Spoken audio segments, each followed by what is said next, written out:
आज मोदी जी की माता जी इस दुनिया में नहीं है। उनके ना होने पर मोदी जी कह रहे हैं कि वो बायोलॉजिकल नहीं है। अच्छा, क्या मोदी जी बायोलॉजिकल नहीं है? मैं कह नहीं रही हूँ, मैं पूछ रही हूँ, क्योंकि मोदी जी कह रहे हैं कि वो बायोलॉजिकल नहीं है। परमात्मा ने मुझे भेजा है, ये ऊर्जा बायोलॉजिकल शरीर से नहीं मिली। आज की इस वीडियो का टाइटल देख के लग रहा है कि कहीं तानाशाह का रूप तो नहीं देखने को मिल रहा है। तो प्रज्ञा के पन्ने पे एक प्रज्ञा बहन ने बहुत ही प्यारी एक वीडियो बनाई है जिसका नाम है हार के बाद भी गद्दी नहीं छोड़ेंगे महामानव। तो मोदी जी का ये जो रूप है क्या किस हद तक सच है, किस हद तक झूठ है, आज की इस वीडियो में पूरा जानने को मिलेगा। Hello, welcome back to my YouTube channel. मैं हूं शमशेर। आई होप कि सब लोग ठीक ठाक होंगे, अच्छे से होंगे। आज की जो रिएक्शन वीडियो है हमारे देश के प्रधानमंत्री के ऊपर हो सकती है कि है ही है, ये सबको पता ही है, डायरेक्टली क्या ही कहना। बट क्या क्या हुआ इस इलेक्शन में, क्या क्या होने वाला है, बहुत कुछ ऐसी खबरें अभी निकल के आएंगी सामने। तो वन बाय वन करके हम लोग रिएक्शंस करते रहेंगे। तो अगर आप कहीं रिएक्शंस मिस ना कर दें तो चैनल को लिए सब्सक्राइब, लाइक, शेयर, कमेंट जरूर कीजिएगा। और हमारे इंस्टाग्राम चैनल को भी सब्सक्राइब जरूर कीजिएगा, यही कहीं आपको मेंशन होगा तो आप उस पर जरूर विजिट करके अपनी शॉर्ट्स रिएक्शन देख सकते हैं। तो चलिए सबसे पहले वीडियो देखते हैं, उसके बाद में देखते हैं कि क्या हमको इसके ऊपर रिएक्शन मिलता है। तो चलिए वीडियो देख लेते हैं। नमस्कार दोस्तों, जिस प्रोसेस से नरेंद्र मोदी का जन्म हुआ होगा, मानव जाति में इसी पद्धति से सबका जन्म होता है। सबके जाने की पद्धति भी एक जैसी ही होती है। सही है। लेकिन महामानव इतने चालू हैं कि जब ये सवाल होने लगे कि मोदी जी अब बूढ़े हो गए हैं, कुछ समय में 75 के हो जाएंगे, वो प्रधानमंत्री बन भी गए तो भी उनको हटना पड़ेगा। तो उन्होंने वोटरों को फंसाने का एक नया तरीका निकाल लिया है कि वो बूढ़े चाहे जितना हो जाएं, पहली बात तो वो प्रधानमंत्री पद से हटेंगे नहीं, 75 पार वाला अपनी ही पार्टी का नियम मानेंगे नहीं। और दूसरा जुमला ये छोड़ दिया है कि उनको परमात्मा ने विशेष काम के लिए भेजा है। जब तक वो काम पूरा नहीं हो जाएगा, यानी जब तक भारत विकसित नहीं हो जाएगा, तब तक परमात्मा उनको वापस नहीं बुलाएंगे। एक तरह से मोदी ये बताने की कोशिश कर रहे हैं कि मृत्यु पर उनका कंट्रोल है, बुढ़ापे पर उनका कंट्रोल है। ईश्वर ने मुझे किसी विशिष्ट काम के लिए भेजा है, परमात्मा ने मेरे लिए किसी पर्पज के लिए भेजा हुआ है। सत्ता के बड़े बड़े लालची राजा देखे, लेकिन परमात्मा के नाम पर गद्दी गर्म करने की इच्छा रखने वाला राजा पहली बार देखा है। सच में पहली बार देखने को मिल रहा है भाई। सत्ता के भूखे राजा साहब का गला खराब है, बीच में खांसी भी आ गई है। ये आपके घर में बिजली कनेक्शन कटा के फिर अंधेरा कर देंगे। ओह अच्छा जी, मोदी जी वाह। दोस्तों, मोदी लोगों की भावनाओं से खेलना, उनकी मान्यताओं से खेलना बहुत अच्छी तरीके से जानते हैं। मोदी को ये मालूम है कि भारत मान्यताओं का देश है। सही बात है, मतलब कि किसी को भी अगर अट्रैक्ट करना है तो उनकी वीक पॉइंट, मतलब उसके धर्म पे या उसके जो उनकी फीलिंग्स हैं उसके साथ खेलिए तो देखिएगा किस तरीके से चुटकियों में आदमी आपके कदमों में गिर जाएगा। तो सेम उसी रूल को फॉलो कर रहे हैं हमारे देश के प्रधानमंत्री। जहां धर्म, सेना ऐसे वर्डों का आप इलेक्शन में यूज नहीं करते, वहां पे हमारे देश के प्रधानमंत्री भर भर के यूज कर रहे हैं ताकि वोट किसी ना किसी तरीके से बीजेपी को मिल जाए।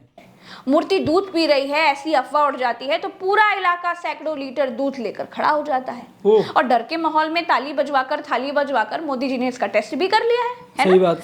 दिन में 4 बार कपड़े बदलकर अपने आप को एक भी दिन छुट्टी न लेने वाला वो प्रोपेगेंडा भी फैलवा लिया है। मोदी ये कहना चाहते हैं कि उनके भीतर ईश्वरीय शक्ति है। अच्छा तो तब तक मृत्यु लोक नहीं छोड़ेंगे जब तक भारत विकसित भारत नहीं बन जाता। तो वैसे प्रधानमंत्री जी, जिस तरीके से आपने 2022 तक किसानों की आय दोगुनी की है, जिस तरह से आपने 2022 तक सबके पक्के घर बना दिए हैं, जिस तरह से आपने देश को 5 ट्रिलियन इकोनॉमी बना दिया है, गंगा सफाई वगैरह कर दी है, 15 लाख खाते में आपने जिस तरीके से भेज दिए हैं, जिस तरह से भारत में जुमलों वाली 100 स्मार्ट सिटी बन चुकी हैं, जिस तरह से आपने सरकारी कंपनियां बेची हैं, उस हिसाब से तो आप विकसित भारत नहीं बना पाएंगे, ये तो तय है। हाँ, अब जबरन आप गोदी मीडिया में कल आप ये छपवा ही दीजिए कि भारत विकसित हो गया है तो वो अलग बात है, जाएगा भाई। क्योंकि पिछले 10 साल में मीडिया को गोदी बनाकर यही सब तो किया गया है। जिस युग में राम का जन्म हुआ उसे त्रेता युग कहा गया, भगवान कृष्ण ने जब अवतार लिया उसे द्वापर युग कहा गया, कलयुग में महामानव ने अपने सत्ता काल को अमृत काल घोषित कर दिया। किसी ने नहीं कहा कि ये अमृत काल है, लेकिन महामानव ने जबरन इसे अमृत काल लिखवा दिया। अमृत काल में जितना विष समाज में घोला गया है वैसा भारतीय इतिहास में कभी नहीं घोला गया। Oh my महामानव भारत को किस एंगल से, किस जुमले से विकसित बनाएंगे, ये तो भाई परमात्मा ही जाने। जो उनकी आदमी नहीं अपने ये बताइए। मणिपुर की हिंसा ना रुकवा पाए सही बात और है। युद्ध रुकवाने का खुल्लम खुल्ला झूठ बोल दे, उस आदमी को परमात्मा कैसे विशेष काम के लिए चुन सकता है जी? अब रिश्तों तो की बात point करोगे है। तो बात बड़ी यार ये बात तो सच में सोचने वाली है कि अपने घर का आप लड़ाई नहीं मिटा पा रहे हैं, लेकिन आप बातें कर रहे हैं कि भाई हमने विदेश में जाके ऐसे ऐसा कर दिया, ऐसे ऐसे युद्ध रुकवा दिया, हमारे एक फ़ोन कॉल से ये हो गया। ये ना खुद दिमाग लगाइए, ये क्या पॉसिबल हो सकता है क्या? मतलब कि इतने बड़े पद, चलिए मानते हैं कि हाँ भी ऐसे तब होता है जब आप अपने एक पीक पॉइंट पे या देश को किसी ऐसी पोजीशन पे खड़ा करके बैठे हों जहाँ पे लोग चारों तरफ आपको मतलब कि सुनते हो। अरे भाई यहाँ पे आपका देश, आपके देश के अंदर आपके लोग ही नहीं सुन पा रहे हैं तो आप दूसरों को कैसे सुना रहे हैं विदेश में? ताज्जुब की बात है यार। पर्सनल हो जाएगी, उसको छोड़ देती हूँ। वरना परमात्मा भी सोचेंगे कि लीजिए कैसे कैसे लोग मेरा नाम लेकर इस्तेमाल कर रहे हैं मेरा। आज सही बात मोदी है जी यार। की माता जी इस दुनिया में नहीं है, उनके ना होने पर मोदी जी कह रहे हैं कि वो बायोलॉजिकल नहीं है। अच्छा क्या जी? मोदी जी बायोलॉजिकल नहीं है? मैं कह नहीं रही हूँ, मैं पूछ रही हूँ, क्योंकि मोदी जी कह रहे हैं कि वो बायोलॉजिकल नहीं है। परमात्मा ने मुझे भेजा है, ये ऊर्जा अच्छा। बायोलॉजिकल शरीर से नहीं मिली है। ये 2024 का चुनाव क्या क्या सुनवाएगा? मोदी जी हद ही बायोलॉजिकल कर दी नहीं यार है। मैं। मोदी जी को परमात्मा ने भेजा है। अगला चरण भी अगर मोदी हारते हैं, वो ये भी कह सकते हैं कि वो उड़ सकते हैं, गायब हो सकते हैं, पानी पर चल सकते हैं, मुंह से आग निकाल सकते हैं, जैसे वो शक्तिमान झुक झुक झुक झुक झुक करके इधर से उधर चला जाता है ना, वैसे वो भी ट्रैवल कर सकते लगाते हैं। हैं।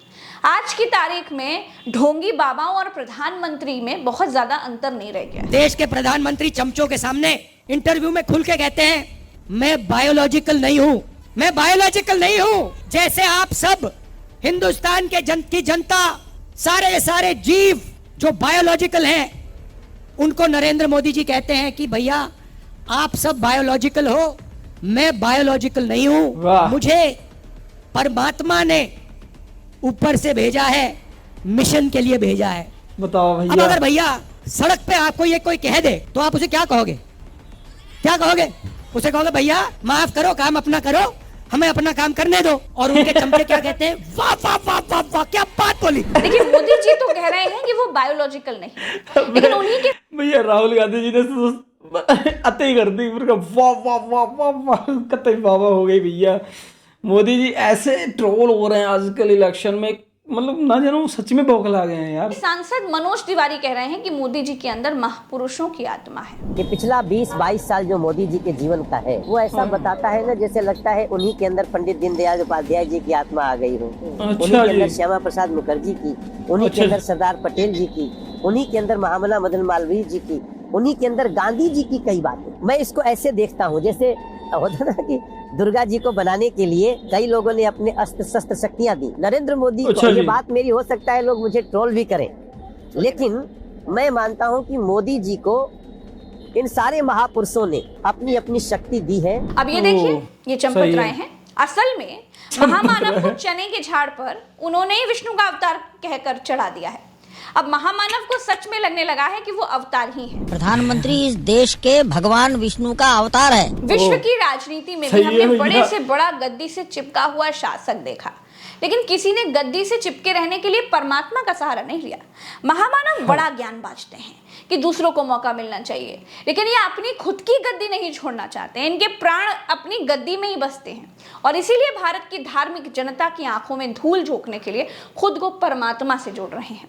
बहुत बड़ी बात नहीं होगी कि कुछ समय बाद ये खुद को कल की अवतार घोषित कर दें, क्योंकि महामानव को मालूम है कि अगर वो सत्ता से गए तो जो सत्ता में आएंगे वो महामानव का सारा प्रोपेगेंडा बेनकाब कर देंगे। वो तो हार है के ही डर यार। से महामानव परमात्मा के पीछे छिपने लगे हैं। दोस्तों फिलहाल तो इस वीडियो में इतना ही, दीजिए इजाजत, चलते हैं। राम राम व सलाम। तो भैया जी आज की वीडियो में क्या लगा भैया?